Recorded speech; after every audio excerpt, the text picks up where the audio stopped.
Have you ever noticed that history isn't just, a graveyard of these slow, gradual declines? It's actually full of sudden, catastrophic free falls. In our deep dive today, we're embarking on a clinical diagnosis of history's greatest drama. We're going to map out exactly how monumental civilizations collapse and, more importantly, how they eventually resurrect. It's like a giant puzzle of societal anatomy, and we're looking for that unspoiled root required for a true rebirth. Okay, let's kick things off with a paradox that honestly kind of breaks your brain for a second. Great, seasoned societies, they don't fall because they've run out of options. Actually, scratch that. It's the exact opposite. They collapse under the crushing weight of too many options.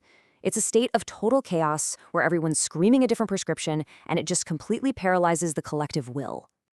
So here's our roadmap for making sense of this historical illness. We'll look at the dynamics of the fall, the consciousness, area, and solution paradox, cancers of the soul and body, the apostate society and its inverted values, the anatomy of institutional rot, and finally, salvation and the return to the pure essence.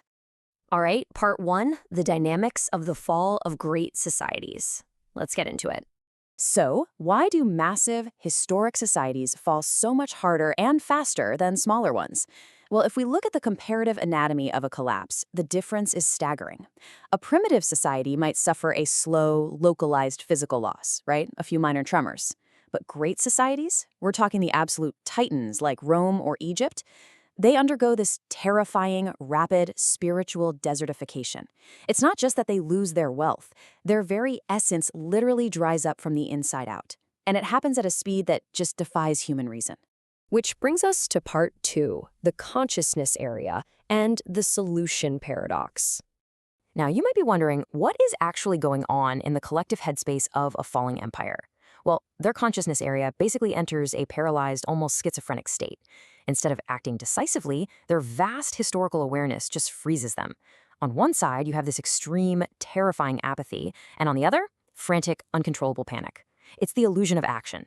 They are so overwhelmed by that abundance of solutions we just talked about, they sink simply because they can't pick a direction. Moving right along to part 3, cancers of the soul and the body. So what happens when this paralysis really sets in? It manifests as these severe diseases that just rot the culture from within. Think of these 3 steps as vivid biological metaphors. First up, imitation. This acts like syphilis of the soul. The society loses its original spark and just starts copying others, decaying its core identity. Then you get an inferiority complex. That's leprosy of the mind. It numbs the society, making it deeply ashamed of its own values. And finally, the ultimate killer, the loss of rich intellectual thought. That's the cancer. It dries up society's lifeblood and destroys its ability to come up with original solutions. Okay, part 4, the apostate society and inverted values. When those diseases take over, the civilization transforms into an apostate society. Basically, it undergoes a metaphysical execution where logic itself gets violently flipped upside down. The psychosis of values here is just wild to see. Actual treason, suddenly that's praised as progress or idealism. Meanwhile, true patriotism, heroism, and loyalty to the founding ideals get aggressively condemned as backwardness. The society literally starts punishing its saviors and rewarding its destroyers. And a society in this state of spiritual death starts exhibiting some really bizarre symptoms. For one, it becomes deeply hostile to its own history, especially its golden age within the broader Islamic geography. Instead, it grovels. It shows this blind submission to foreign powers, desperately begging for their approval, but usually only getting contempt in return. And paradoxically, its intellectuals will obsess over these tiny, trivial fairness issues while totally ignoring or even applauding massive systemic injustices.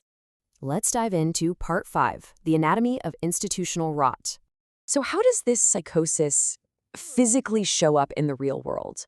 Well, a society is held up by its institutions, but in this state, those pillars actually become the engines driving the rot.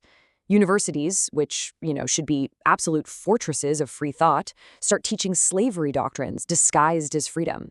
Science loses its spirit of discovery and becomes blind rote memorization. History devolves into pure sycophancy, just praising the false and burying the truth. And the press? It basically abandons its duty, turning into an immoral fifth column that actively degrades the society's values. There's a quote that perfectly sums up the tragic reality of this institutional collapse. "Genius is in the trash, petty cunning is at the helm. In an apostate society, true merit and actual genius are literally thrown away. And what takes their place?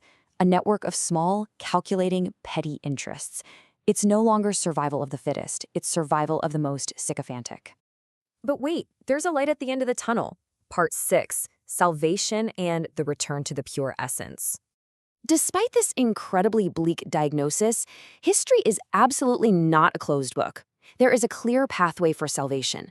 But, and this is absolutely crucial, the cure cannot be imported.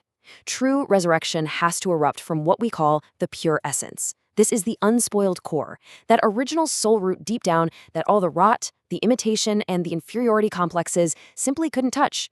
It's the surviving, authentic DNA of the civilization. To break free from that network of petty cunning we were just talking about, society has to fundamentally shift its motivation. It needs to transform into a society of renunciation. This means a society built entirely by self-sacrificing souls who stop looking at the ruins and asking, what can I take? And instead start asking, what can I give to rebuild it? So, what are the non-negotiable steps for this rebirth? First, fiercely protect that pure essence from any further imitation. Second, absolutely reject the false heroes. You know, those petty, cunning figures who pretend to be the cure but actually make the disease worse. And third, recalibrate society's inverted logic back to a divine measure, restoring true justice and historical continuity. I'm going to leave you with this haunting but incredibly hopeful thought to ponder. You might look around at all the rot and wonder, where is this pure essence? Where is this new society hiding? Well, it's not far away. If you close your eyes and reach out your hand, I suspect you'll touch it. Are you perhaps part of that unspoiled essence just waiting to awaken?